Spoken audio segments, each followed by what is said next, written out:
Hi friends, welcome to SSG YouTube channel. Friends, ఈరోజు north eastern Indira Gandhi regional institute of health and మనకు medical science నుండి group B and సికి సంబంధించిన notification అయితే release అయితే చేయడం అయితే జరిగింది. సో ఇప్పుడైతే దీనికి సంబంధించిన ఆన్లైన్ ఫామ్ అప్లై ఏ విధంగా మనం స్టెప్ బై స్టెప్ అప్లై చేసుకోవాలో ఈ వీడియో తెలుసుకుందాం. సో ఎవరైతే ఇండియన్ సిటిజన్స్ అయితే ఉంటారో వాళ్ళైతే దీనికైతే అప్లై అయితే చేసుకోవచ్చు అన్నమాట, మేల్ అండ్ ఫీమేల్ అండి. సో ఇక్కడ మనం వీడియోలో వెళ్ళిపోయే ముందు దీనికి సంబంధించిన అఫీషియల్ నోటిఫికేషన్ చూసిన తర్వాత ఆన్లైన్ అప్లై ఏ విధంగా చేయాలో ఇక్కడైతే తెలుసుకుందాం. సో మీరైతే ఇప్పటివరకు అయితే నా ఛానల్ని సబ్స్క్రైబ్ చేసుకోకపోతే ఇప్పుడైతే సబ్స్క్రైబ్ చేసుకోండి. సో ఫ్రెండ్స్, ఇక్కడ వచ్చేసి దీనికి సంబంధించిన అఫీషియల్ నోటిఫికేషన్ చూసుకోవచ్చు. North eastern Indira Gandhi regional institute of ఇక్కడ హెల్త్ అండ్ మెడికల్ సైన్స్ సంబంధించింది. సో ఇది వచ్చేసి మనకు గ్రూప్ బి అండ్ సి సంబంధించిన పోస్టులు అయితే మనకు డైరెక్ట్గా రిక్రూట్మెంట్ అయితే చేయడం అయితే జరుగుతుంది. సో ఇక్కడ ఎలిజిబుల్ క్యాండిడేట్ వచ్చేసి ఇక్కడ ఆల్ ఇండియా క్యాండిడేట్ ఎవరైతే ఉంటారో ఆ యొక్క వెబ్సైట్ వెళ్ళి మనం అప్లై అయితే చేసుకోవాలి. ఆ తర్వాత నెక్స్ట్ వచ్చేసి ఇక్కడైతే మనకు నర్సింగ్ ఆఫీసర్, తర్వాత ఇక్కడ నెంబర్ ఆఫ్ పోస్ట్ రిజర్వేషన్ ఇచ్చారు. తర్వాత ఇక్కడ దానికి సంబంధించిన బీఎస్సీ నర్సింగ్ మీరు చేసి ఉంటే అప్లై చేసుకోవచ్చు. మనకు 30 years నుండి అబోవ్ అయితే ఉండదు. తర్వాత స్టోర్ కీపర్ వచ్చేసి దీనికి సంబంధించిన ఇక్కడ రిజర్వేషన్ పోస్టులు ఇచ్చారు. తర్వాత బ్యాచిలర్ డిగ్రీ అయితే దీనికైతే పాస్ అయి ఉండాలి, లేదా మీరు డిప్లొమా పాస్ అయి ఉంటే అప్లై చేసుకోవచ్చు. తర్వాత రేడియోగ్రాఫర్, సో దీనికి వచ్చేసి బీఎస్సీ ఇక్కడ అయితే రేడియోగ్రఫీ అనేది మీరు సంబంధించిన అయితే ఉండాలి. ఆ తర్వాత మెడికల్ సోషల్ వర్కర్ కానీ, తర్వాత ఇక్కడ దీనికి సంబంధించిన అంటే పోస్ట్ వైజ్ ఇక్కడ మనకు క్వాలిఫికేషన్ ఇచ్చారు. తర్వాత టెక్నీషియన్ ఇక్కడ ఎండోస్కోప్ ఇక్కడ అయితే వచ్చేసి మనకు 10+ విత్ సైన్స్ అయితే ఉండాలి అండ్ బీఎస్సీ డిప్లొమా అయితే చేసి ఉండాలి. తర్వాత ఇక్కడైతే మనకు సంబంధించిన టెక్నీషియన్ ఇక్కడైతే ఇవ్వడం జరిగింది. తర్వాత హెల్త్ ఇన్స్పెక్టర్ అయితే ఇచ్చారు. తర్వాత నెక్స్ట్ వచ్చేసి ఇక్కడైతే మనకు దీనికి సంబంధించిన బీఎస్సీ అనేది దీంట్లో అయితే ఇచ్చారు. ఆ తర్వాత ఇక్కడ వచ్చేసి జూనియర్ అకౌంట్ ఆఫీసర్ వచ్చేసి దీనికి మీరు ఓన్లీ డిగ్రీ పాస్ అయి ఉండాలి. ఆ తర్వాత ఇక్కడ 2 years ఎక్స్పీరియన్స్ అయితే ఇక్కడైతే క్యాష్ అకౌంట్స్ కానీ, సో దానిపైన అయితే మీకు కంపల్సరీ అయితే ఇక్కడ ప్రైవేట్ కానీ గవర్నమెంట్ సంబంధించినది మీకు 2 years ఎక్స్పీరియన్స్ అయితే ఉండాలి. ఆ తర్వాత ఇక్కడ జూనియర్ ఇక్కడైతే ఇంజనీర్ వచ్చేసి వాళ్ళకైతే బ్యాచిలర్ డిగ్రీ ఎలక్ట్రికల్ ఇంజనీరింగ్ అయితే చేసి ఉండాలి. తర్వాత ఇక్కడ ఫార్మసీ కానీ, టెక్నికల్ అసిస్టెంట్ కానీ, తర్వాత ఇక్కడ ఈసీజీ టెక్నీషియన్, తర్వాత శానిటరీ ఇన్స్పెక్టర్ దీనికి వచ్చేసి 10th పాస్ అయి ఉండాలి. ట్రైనింగ్ అనేది మనకు కంపల్సరీ అయితే వచ్చి ఉండాలి. తర్వాత సెక్యూరిటీ గార్డ్ వచ్చేసి ఓన్లీ మీరు 10th class పాస్ అయి ఉండాలి. ఆ తర్వాత ఫిజికల్ అనేది మనకు గుడ్ ఇక్కడ ఫిజికల్ అనేది ఉండాలి. ఆ తర్వాత ఇక్కడ రికార్డ్ క్లర్క్ వచ్చేసి మీరు ఓన్లీ ఇంటర్మీడియట్ అయితే పాస్ అయి ఉండాలి. సో దీనికైతే మనకు టైపింగ్ వచ్చేసి 35 per minute అనేది మనకు కంపల్సరీ అయితే ఉండాలి. హిందీలో వచ్చేసి 30 per minute అయితే మనం టైపింగ్ అయితే చేయాలి. అండ్ సర్టిఫికేట్ కోర్స్ అయితే ఉండాలి. మనం ఇక్కడ లీస్ట్ 3 months డ్యూరేషన్ సంబంధించిన సర్టిఫికేట్ అయితే ఉండేటట్టు చూసుకోండి మీరైతే. సో టైపింగ్ అనేది, తర్వాత డ్రైవర్, తర్వాత డార్క్ రూమ్ అసిస్టెంట్ వచ్చేసి దీనికి 10th పాస్ అయి ఉండాలి. సో ఇక్కడ రేడియోగ్రఫీ మినిమం 1 year మీకు సంబంధించిన ఇక్కడ రికగ్నిషన్ ఏదైనా ఉంటే మీరు అప్లై చేసుకోవచ్చు. సో ఇక్కడైతే ఇక్కడ డార్క్ రూమ్లో అసిస్టెంట్గా ఎవరైనా ఉంటే 1 year అయితే మనకు కావాల్సి ఉంటుంది. సో మీకు సంబంధించిన పోస్ట్ను బట్టి ఇక్కడైతే ఎక్స్పీరియన్స్ చూసుకోండి అండ్ ఎక్స్పీరియన్స్ ఉన్నాయి లేని అనేది మీరు చూసుకుని అప్లై అయితే చేసుకోండి. సో ఇక్కడైతే మీరు జాగ్రత్తగా అప్లై చేసుకోండి. అండ్ దీనికి సంబంధించినది మనకు ఇక్కడైతే స్టార్టింగ్ డేట్ వచ్చేసి 22 March నుండి 20 April వరకు అయితే లాస్ట్ డేట్ అయితే అవుతుందని మెన్షన్ చేశారు. సో ఇప్పుడైతే దీనికి సంబంధించినది మనం అప్లై ఏ విధంగా చేయాలో ఇక్కడైతే మనం తెలుసుకుందాం. అండ్ ఇక్కడ అప్లికేషన్ ఫీజు వచ్చేసి జనరల్ ఓబీసీ వాళ్ళకైతే 500 rupees ఉంటుంది. ఎస్సీ ఎస్టీ ఈడబ్ల్యూఎస్ వాళ్ళకైతే 250 rupees అనేది ఉంటుంది. పర్సనల్ విత్ ఇక్కడ పీడబ్ల్యూడి వాళ్ళకైతే ఇక్కడైతే ఫీజు అనేది లేదని ఇక్కడ వాళ్ళు మెన్షన్ చేశారు. సో ఇప్పుడైతే మనం దీనికి సంబంధించిన ఆన్లైన్ ఫామ్ అప్లై ఏ విధంగా చేయాలో ఇక్కడైతే తెలుసుకుందాం. ఫ్రెండ్స్, ఇది వచ్చేసి మనకు ఇక్కడైతే గ్రూప్ బీసీ అండ్ ఇక్కడైతే మనకు eastern Indira Gandhi regional institute of health medical science సంబంధించిన అఫీషియల్ ఆన్లైన్ వెబ్సైట్ అయితే ఈ విధంగా అయితే వస్తుంది. ఈ యొక్క వెబ్సైట్ లింక్ అనేది మీకు డిస్క్రిప్షన్లో అయితే ఇచ్చేస్తాను. సో అక్కడ నుండి అయితే మీరు డైరెక్ట్గా అయితే వచ్చేసిన తర్వాత ఇక్కడ మనం రిజిస్ట్రేషన్ చేసుకోవాలి కాబట్టి ఇక్కడ రిజిస్టర్ మీద అయితే క్లిక్ చేసేయండి. చేసిన వెంటనే మనకు ఈ విధంగా అయితే ఫామ్ అయితే ఓపెన్ అవుతుంది, రిజిస్ట్రేషన్ ఫామ్ అన్నమాట. సో మీ యొక్క ఫుల్ నేమ్ ఎస్ఎస్సి మార్క్స్ మెమోలో ఏ విధంగా ఉన్నదో ఆ విధంగా అయితే మీరు ఇక్కడైతే ఇచ్చేసండి మీ యొక్క ఫుల్ నేమ్. తర్వాత మీ యొక్క డేట్ ఆఫ్ బర్త్ ఇక్కడ మనం ఇక్కడ క్యాలెండర్ మీద క్లిక్ చేస్తే మనకు క్యాలెండర్ అయితే వస్తుంది. మీ యొక్క ఇయర్ మంత్ సెలెక్ట్ చేసుకోండి. ఆ తర్వాత నెక్స్ట్ వచ్చేసి ఇక్కడైతే మీకు సంబంధించిన email ID, confirm email ID ఇచ్చేసండి. తర్వాత mobile number, confirm mobile number ఇచ్చేసి జాగ్రత్తగా ఇక్కడ క్యాప్చర్ చేసేసి ఇక్కడ సబ్మిట్ రిజిస్ట్రేషన్ ఫామ్ అయితే క్లిక్ చేసేయండి. ఫ్రెండ్స్, నెక్స్ట్ అయితే మనకు రిజిస్ట్రేషన్ కంప్లీట్ అయిపోయిన తర్వాత మీ యొక్క ఈమెయిల్ ఐడి అనేది మనకు రిజిస్ట్రేషన్ నెంబర్ అండ్ పాస్వర్డ్ వచ్చేసి మీ యొక్క డేట్ ఆఫ్ బర్త్ అనమాట. సో మీకు ముందుగా అయితే చూపెడుతుంది స్క్రీన్ షాట్, లేదా మీరు మీ యొక్క ఈమెయిల్ ఐడి అనేది వాళ్ళు సెండ్ చేయడం జరుగుతుంది. మీరు చూసుకోండి, లేదా మీరు స్క్రీన్ షాట్ అయితే తీసుకోండి మీ యొక్క పాస్వర్డ్ ఏ విధంగా పెట్టాలి అండ్ ఈమెయిల్ ఐడి ఏ విధంగా ఇవ్వాలనేది. సో మనం ఇక్కడైతే రిజిస్ట్రేషన్ అయిపోయిన తర్వాత ప్రొసీడ్ మీద క్లిక్ చేస్తే నెక్స్ట్ ఈ విధంగా అప్లికేషన్ ఫామ్ అయితే మనకు స్టార్ట్ అయితే అయిపోతుంది. మన యొక్క నేమ్, ఇక్కడ డేట్ ఆఫ్ బర్త్ వచ్చేస్తుంది. తర్వాత ఇక్కడ ఫాదర్ నేమ్, సో ఇక్కడైతే మిస్టర్.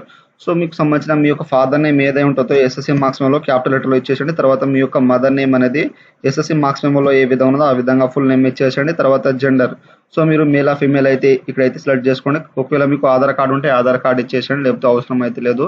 తర్వాత మ్యారిటల్ స్టేటస్ వచ్చేసి మీరు మ్యారీడా అన్మ్యారీడా దీంట్లో అయితే మెన్షన్ చేసేయండి. తర్వాత నేషనాలిటీ వచ్చేసి ఇండియన్ అయితే సెలెక్ట్ చేసుకోండి. ఆ తర్వాత కేటగిరీ, సో మీరు ఇక్కడ ఎకనామిక్ వీకర్ సెక్షన్ లేదా అదర్ బ్యాక్వర్డ్ క్లాసెస్, ఇక్కడ ఎస్సీ, ఇక్కడ ఎస్టీ షెడ్యూల్ కాస్టా, ఇక్కడ ఎస్సీ ఎస్టీ అన్రిజర్వ్డ్ కేటగిరీ అనేది దీంట్లో అయితే సెలెక్ట్ చేసుకోండి. ఒకవేళ ఎకనామిక్ బ్యాక్ ఇక్కడ ఉంటే దీంట్లో అయితే సెలెక్ట్ చేసుకోండి. తర్వాత అదర్ బ్యాక్వర్డ్ క్లాస్ ఉంటే దీని మీద క్లిక్ చేసేయండి. తర్వాత ఎస్సీ ఎస్టీ ఉంటే మీరు ఈ విధంగా మీకు సంబంధించిన క్యాస్ట్ అనేది దీంట్లో అయితే సెలెక్ట్ చేసుకోండి. సో ఈ విధంగా ఓబీసీ కానీ ఎస్సీ ఎస్టీ ఉంటే మీకు సంబంధించిన ఏ కేటగిరీ అయితే ఉంటారో మీ యొక్క క్యాస్ట్ అయితే సెలెక్ట్ చేసుకోండి. తర్వాత సబ్ కేటగిరీ అనేది మీరు పీడబ్ల్యూడీ అని 40% అమౌంట్ ఇచ్చేసండి. తర్వాత ఎక్సైజ్ మ్యాన్, ఇక్కడ సెంట్రల్ స్టేట్ సర్వెంట్ ఉంటే ఇక్కడ దీంట్లో సెలెక్ట్ చేసుకోండి, లేకపోతే మీరు నన్ను అయితే సెలెక్ట్ చేసుకోండి. ఆ తర్వాత అప్లయింగ్ ఫర్, సో మీరైతే ఏ పోస్ట్కి అయితే అప్లై చేద్దాం అనుకుంటున్నారో ఆ యొక్క పోస్ట్ అయితే సెలెక్ట్ చేసుకోండి. సో మీరు నోటిఫికేషన్లో అయితే చూసి, సో మీకు సంబంధించిన క్వాలిఫికేషన్ బట్టి అండ్ మీకు సంబంధించిన ఎక్స్పీరియన్స్ బట్టి అనేది మీరు ఏ పోస్ట్కి అయితే అప్లై చేద్దాం అనుకుంటున్నారో అదైతే సెలెక్ట్ చేసుకోండి. సేమ్ అప్లికేషన్ ప్రాసెస్ అయితే ఉంటుంది, బట్ ఇక్కడైతే మీరు పోస్ట్ అనేది చేంజ్ అయితే చేయాలి అండ్ మనం అక్కడైతే క్వాలిఫికేషన్ అయితే ఇవ్వాలి. సో ఇక్కడైతే జాగ్రత్తగా మీరైతే ఏ పోస్ట్కి అయితే అప్లై చేద్దాం అనుకుంటున్నారో ఆ యొక్క పోస్ట్ అనేది దీంట్లో అయితే సెలెక్ట్ చేసుకోండి. సో ఇక్కడ పోస్ట్ అనేది సెలెక్ట్ చేసుకున్న తర్వాత ఇక్కడైతే టిక్ అనేది చేసేయండి. యాక్సెప్ట్ అయితే చేసేసి ఇక్కడ సేవ్ అండ్ నెక్స్ట్ మీద అయితే క్లిక్ చేసేయండి. చేసిన వెంటనే మనకు కాంటాక్ట్ డీటెయిల్స్ అయితే వస్తాయి. ఇక్కడైతే మీకు సంబంధించిన మొబైల్ నెంబర్, ఈమెయిల్ ఐడి అనేది ఉంటుంది. తర్వాత ఇక్కడ మెయిలింగ్ అడ్రస్, సో మీ యొక్క కరెంట్ అడ్రస్ ఏదైతే ఉంటుందో ఆ యొక్క అడ్రస్ అనేది ఇక్కడైతే మీరు జాగ్రత్తగా మెన్షన్ చేసేయండి. ఆ తర్వాత మీ యొక్క ఫుల్ అడ్రస్ అనేది ఏది ఉంటుందో ఆ యొక్క ఫుల్ అడ్రస్ ఇచ్చేసేయండి. తర్వాత ఇక్కడ మీ యొక్క సిటీ అయితే ఏదై ఉంటుందో సో అదైతే ఇక్కడైతే మెన్షన్ చేసేయండి.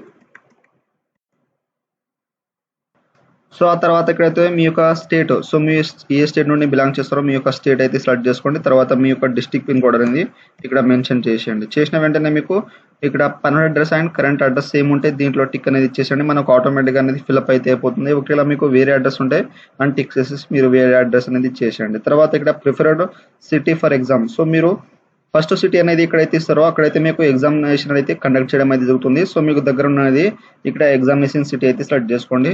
తర్వాత సెకండ్ అనేది దీంట్లో అయితే మెన్షన్ చేసేయండి. తర్వాత థర్డ్ సిటీ అనేది ఇక్కడైతే సెలెక్ట్ చేసుకోండి. సో ఇదైతే మనకు సెంట్రల్ కాబట్టి మనకు సెంట్రల్ సంబంధించిన ఇక్కడ ఎగ్జామ్ సిటీ అనేది వాళ్ళు అయితే ఇక్కడ చూస్ అయితే ఇస్తారనమాట. సో ఇక్కడ సెలెక్ట్ చేసుకున్న తర్వాత సేవ్ అండ్ నెక్స్ట్ మీద అయితే క్లిక్ చేసేయండి. చేసిన వెంటనే మనకు నెక్స్ట్ అనేది ఈ విధంగా మనకు అప్లికేషన్ ఐడి, ఇక్కడ పోస్ట్ నేమ్ అయితే మనకు ఇక్కడ వచ్చేస్తుంది అనమాట. సో ఆటోమేటిక్గా మనకు స్టెప్ బై స్టెప్ ప్రాసెస్ అయితే మనకు అవుపడుతుంటుంది. సో వచ్చేసిన తర్వాత ఇక్కడ 10th మ్యాట్రికులేషన్, తర్వాత ఇంటర్మీడియట్, తర్వాత మీకు సంబంధించిన 3 years డిప్లొమా ఎలక్ట్రికల్ ఇంజనీరింగ్ చేసి ఉంటే ఇక్కడైతే, లేదా మీరు ఎలక్ట్రానిక్ ఇంజనీరింగ్ చేసి ఉంటే ఇక్కడ ఐటీఐ సంబంధించిన డిప్లొమా ఉంటే ఇక్కడ చేసుకోండి. తర్వాత బ్యాచిలర్ ఎలక్ట్రికల్ అయితే మనం ఇక్కడ సెలెక్ట్ చేసుకోవాలి. సో మీరైతే ఏ పోస్ట్ సెలెక్ట్ చేసుకున్నా దానికి సంబంధించిన పోస్ట్ అనేది ఇక్కడైతే అడుగుతుంటుంది అనమాట. సో ఇక్కడైతే బోర్డు, ఇక్కడ మీకు సంబంధించిన బోర్డ్ నేమ్ అనేది దీంట్లో అయితే ఇచ్చేసండి. ఎస్ఎస్సి అంటే 10th క్లాస్ సంబంధించిన బోర్డ్ నేమ్ ఇచ్చేసండి. ఆ తర్వాత ఇయర్ పాసింగ్, మీరు ఎప్పుడైతే ఇయర్ పాస్ అవుట్ అయ్యారో ఆ యొక్క పాసింగ్, ఆ తర్వాత ఆ యొక్క మంత్ సెలెక్ట్ చేసుకోండి. సబ్జెక్ట్ స్ట్రీమ్, సో మీకు 10th ఎన్ని సబ్జెక్ట్ ఉంటాయో అన్ని సబ్జెక్ట్ ఇచ్చేసండి. తర్వాత మీకు మార్క్స్ పర్సెంటేజ్ అనేది ఎన్ని ఇచ్చినాయో 10th ఎన్ని ఇచ్చినాయో అన్ని మార్క్స్ పర్సెంటేజ్ అనేది డైరెక్ట్గా ఈ విధంగా ఇచ్చేసేయండి. సో ఆ తర్వాత నెక్స్ట్ వచ్చేసి ఇంటర్మీడియట్ చదివి ఉంటే మీకు సంబంధించిన ఇంటర్మీడియట్ బోర్డ్ నేమ్, తర్వాత ఎప్పుడైతే పాస్ అవుట్ అయ్యారో ఆ యొక్క పాస్ అవుట్ అనేది ఇక్కడైతే మీరు జాగ్రత్తగా మెన్షన్ చేసేయండి. సో చేసిన తర్వాత ఏ మంత్లో అయితే మీరు పాస్ అవుట్ అయ్యారో ఇచ్చేసండి. తర్వాత మీ యొక్క సబ్జెక్ట్ అనేది ఎన్ని ఉంటాయో అదైతే ఇక్కడైతే మెన్షన్ చేసేయండి. సో ఇది చేసిన తర్వాత నెక్స్ట్ వచ్చేసి మీకు మార్క్స్ పర్సెంటేజ్ ఎన్ని ఇచ్చినాయో అన్ని మార్క్స్ పర్సెంటేజ్ అనేది ఇక్కడైతే మెన్షన్ అయితే చేసేయండి. సో ఇక్కడైతే ఈ విధంగా అయితే మీకు సంబంధించిన మార్క్స్ పర్సెంటేజ్ చేసిన తర్వాత నెక్స్ట్ ఇక్కడ 3 years diploma in electrical, so మీరు ఏ పోస్ట్ అయితే సెలెక్ట్ చేసుకుంటారో ఆ యొక్క పోస్ట్ను బట్టి అనేది ఇక్కడ మనకు క్వాలిఫికేషన్ అయితే అడుగుతుంది. సో ఆ యొక్క డిప్లొమా లేదా మీరు ఐటీఐ సర్టిఫికేట్ సంబంధించిన ఉంటే దానికి సంబంధించిన బోర్డ్ నేమ్ అయితే ఇవ్వాలి. డిప్లొమా చదివి ఉంటే దానికి డిప్లొమా సంబంధించిన బోర్డ్ నేమ్, తర్వాత ఇయర్ పాసింగ్ మంత్ ఇచ్చేసండి. తర్వాత ఆ యొక్క సబ్జెక్ట్ ఏది ఉంటాయో సబ్జెక్ట్ నేమ్ ఇచ్చేసండి. తర్వాత ఇక్కడ పర్సెంటేజ్ అనేది మీరు జాగ్రత్తగా మెన్షన్ అనేది చేసేయండి.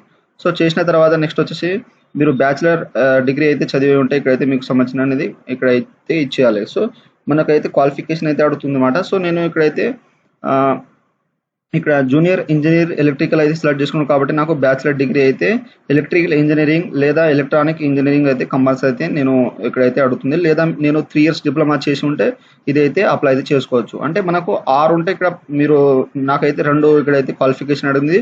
ఇక్కడ బ్యాచిలర్ డిగ్రీ ఇక్కడ ఎలక్ట్రికల్ ఇంజనీరింగ్ చేసినా అప్లై చేసుకోవచ్చు. లేదా 3 ఇయర్స్ డిప్లొమా చేసినా నేను అప్లై చేసుకోవచ్చు. కాబట్టి నాకు ఒకవేళ డిప్లొమా లేకపోతే నేను డిప్లొమా అయితే ఇవ్వను. ఎందుకంటే నేనైతే ఇక్కడ ఇక్కడ బ్యాచిలర్ డిగ్రీలో ఇంజనీరింగ్ చేసిన కాబట్టి దానికి సంబంధించిన బోర్డ్ నేమ్ అండ్ ఆ యొక్క ఇయర్ పాసింగ్ ఎప్పుడో పాస్ అవుట్ అయ్యానో ఇచ్చేస్తాను. తర్వాత ఇక్కడ ఏ మంత్లో అయితే పాస్ అవుట్ అయ్యానో అది ఇచ్చేస్తాను. తర్వాత నా యొక్క సబ్జెక్ట్ నేమ్ ఇచ్చేస్తాను. తర్వాత ఇక్కడ మార్క్స్ పర్సెంటేజ్ అయితే ఇచ్చేస్తున్నాను. సో నేను 10th ఇంటర్ అండ్ ఇక్కడ డిప్లొమా చేయాలంటే కాబట్టి నేను డిప్లొమా అయితే ఇయ్యను. తర్వాత ఇక్కడ బ్యాచిలర్ డిగ్రీ పైన అయితే అడిగిందో ఒకవేళ నేను బ్యాచిలర్ డిగ్రీ ఇంజనీరింగ్ చేసిన కాబట్టి నేను ఇక్కడైతే బ్యాచిలర్ డిగ్రీ గ్రాడ్యుయేషన్ సంబంధించిన క్వాలిఫికేషన్ అయితే ఇస్తున్నాను.